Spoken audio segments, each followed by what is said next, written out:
Hey you, welcome to my queendom. I'm Ashley Cole, a certified spiritual and emotional wellness life coach, psychic empath, Reiki practitioner, author, and intuitive reader. I specifically asked Spirit to guide this message to those of you who are meant to hear it, so I'm glad you've decided to join me today. The title of today's channel message is Embrace Your Shadow.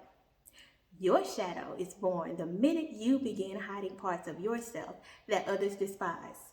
For example, the very first time you chose not to clap back at someone for trying you or hurting your feelings, and instead chose to bottle up your emotions, your shadow self was born. Characteristics of the shadow vary from person to person, but fairly common characteristics tend to be the complete opposite of the characteristics you display in public. For example, if most people consider you a generous person, your shadow self has a tendency to display stingy behavior behind closed doors. Stingy self. I'm just kidding, but not. Also, if you're commonly known to be positive in worst case scenarios, your shadow self will be the opposite. Playing the victim, whining, complaining, and claiming the world is on your shoulders. Don't shoot the messenger. You may feel that way. But just because we feel a certain way doesn't mean we have to feed into the drama. Just saying. Anywho, your higher self is the you that is guided by intuition. It's a part of you that inspires, uplifts, and intuitively guides you while teaching you to change your perception.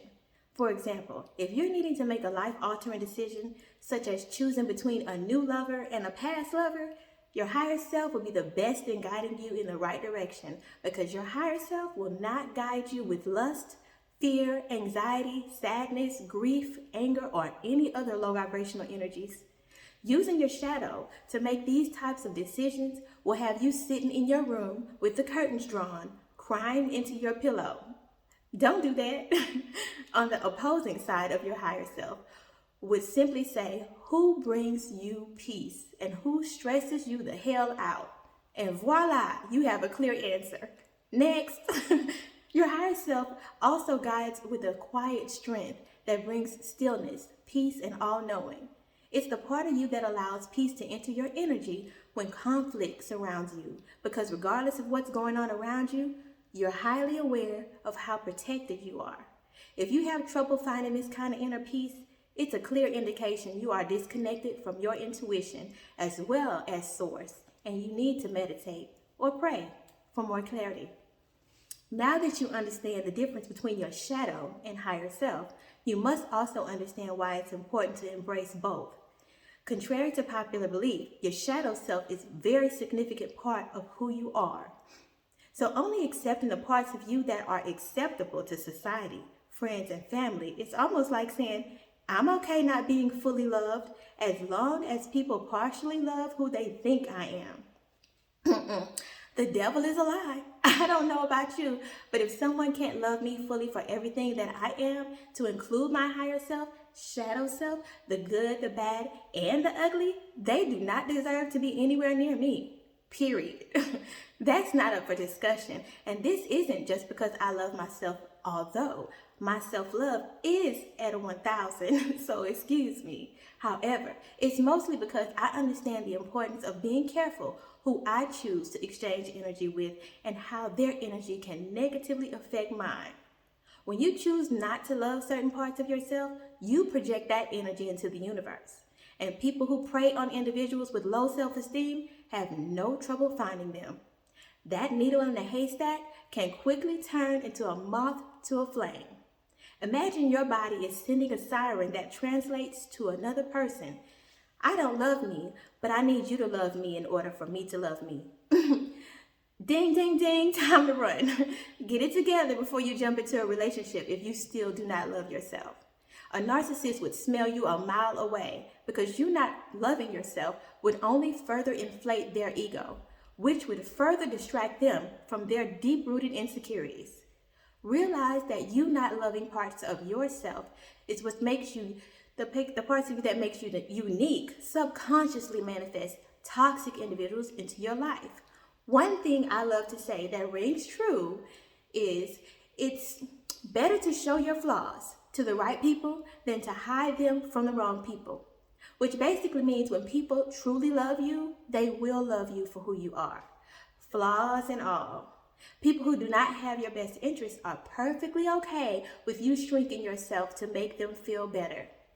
Now, don't get me wrong, I'm not advocating for you to allow your shadow self to cause a ruckus on a regular basis. My point is your higher self and shadow self are perfectly capable of working together once you find the balance between the two. This would look something like you using your shadow self when situations warrant for you to. So while also allowing your intuition to guide and lead you, your shadow can stir up things when things need to be stirred up, if you get what I'm saying. For example, I allow my shadow self to take the lead when I feel the need to protect myself, set boundaries, or assert myself. My higher self leads with feminine energy, and there is hella strength in that. However, sometimes your feminine energy can be mistaken for weakness, and you have to handle your business.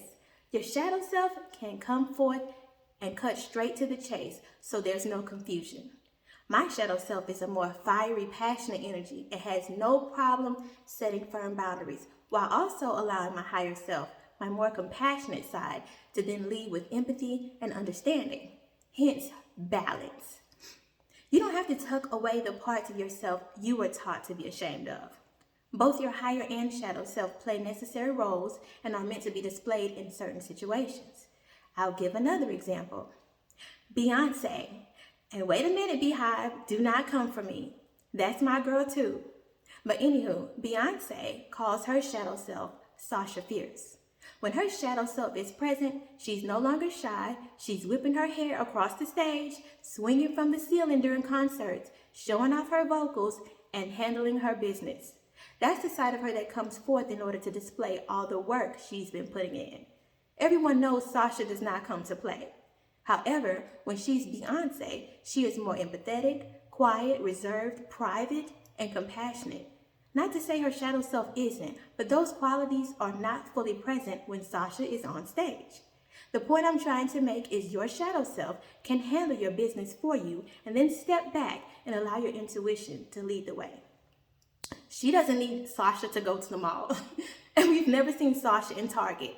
She only needs Sasha on the stage or when she's handling her business. She has found the balance between the two, and so should you. Using the shadow improperly would be like cursing someone out for opening the door for you. Now, if that person went from opening your door to robbing you, then by all means, tap into your shadow and handle your business. If they are simply being kind, it may be time for you to consider rebalancing your masculine and feminine energy. And yes, men do carry feminine energy and women carry masculine. When both energies are well balanced, you flourish, but I'll save that for a future post. I just want you to figure out what works best for you. Find the balance and stop rejecting parts of yourself in order to fit in. If you have to turn into a robot in order for your family or friends to accept who you are, they are not your people. Stop destroying your mental health. It's time for you to step into your power. Be yourself, set boundaries, and listen to self. Allow yourself to be guided by intuition, which is your higher self, and allow your shadow to be present when need be. The assertive side I displayed when setting firm boundaries was not always accepted, so I adjusted to appease others. Trust, I can relate on many levels. However, as you can clearly see, those days are over. Please do not choose to suffer in silence in order to feel accepted. Choose you, be you, do you. Those who matter won't mind, and those who mind get declined. Find that inner balance so you can stop hiding your shadow while making room for your higher self to be your guide. I truly hope this message helps.